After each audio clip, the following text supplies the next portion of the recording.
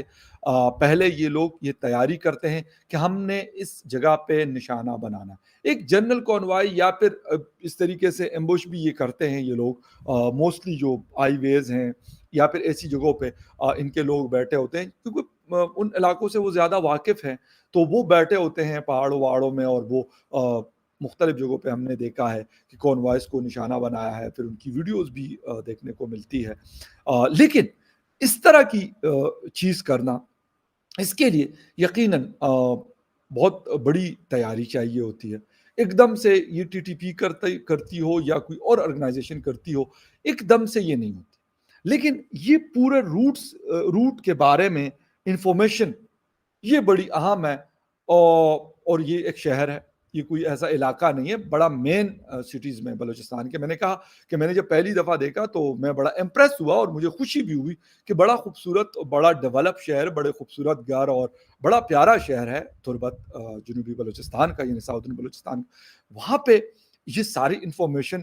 ان لوگوں کے پاس، یعنی اس کا یہ مطلب ہے کہ یہ صرف حملہ اور نہیں ہوتے، بہت مضبوط ان کے پاس ایک انٹیلیجنس کا جو نیٹ ورک ہے وہ بھی یقیناً یہ پیرل چلاتے ہیں۔ اب یہ مجھے نہیں پتا کہ یہ کس طریقے سے، میں نے کہا نا کہ اگر لوکلز بھی ہو تو لوکلز کو بھی تو ایک لوکل آدمی کو میں کہتا ہوں جی میرا گھر ہے، اس گھر کے پاس جی کسی نے گزرنا ہے، گزرتے ہوں گے لوگ ڈیلی بیسس پہ، بٹ مجھے نہیں آئیڈیا کہ یار اس میں سے فلاں صاحب یا کوئی فلاں ٹائپ کے آفیسر جو ہے کسی بھی ادارے کے، کسی بھی آرگنائزیشن کے، انہوں نے گزرنا ہے، یہ پتا نہیں ہوتا۔ مطلب میں یہاں رہتا ہوں، اس شہر سے کونے کونے سے میں واقف ہوں، ہر جگہ سے آلموسٹ واقف، لیکن مجھے یہ آئیڈیا نہیں۔ اس طرح میجورٹی لوگوں کو یہ پتا نہیں ہوتا کہ یار کون یہاں سے گزرا، مطلب آرمی کا کون سا آفیسر گزرا، نیوی کا کون سا گزرا، پولیس کا کون سا آفیسر گزرا، کون سے منسٹر گزرے، یہ کسی کو اتنا خاص پتا نہیں ہوتا۔ لیکن ان لوگوں کے پاس یہ ساری انفارمیشن، ویسے بھی فوج جب اس طرح کی چیزیں کرتی ہے تو وہ بڑا سیکرٹ رکھتی ہے چیزوں کو۔ دوسری بات، جب ان کے اس طرح کے ٹاپ لیول کے جو آفیسرز اگر ٹریول کرتے ہیں وہاں پہ، وہ ایئرپورٹ جانا ہو یا کہیں اور جانا ہو، وہ بھی بڑا سیکرٹلی چیزوں کو وہ کر رہے ہوتے ہیں، تو پھر ان کے پاس یہ خبر کا پہنچنا، یہ یقیناً میرے خیال میں بڑا الارمنگ ہے اداروں کے لیے کہ بھائی یہ خبر ان کو کہاں سے لیک ہوتی ہے، کہ انہوں نے پہلے سے بندہ اور بندے کو باقاعدہ اس ایک پراپر ڈسٹینیشن پہ پہنچانا، اور اتنا ٹائملی پہنچانا، یعنی جس وقت کانوائے آتا ہے نا، تو کانوائے سے کچھ شاید سیکنڈ یا میرا خیال منٹ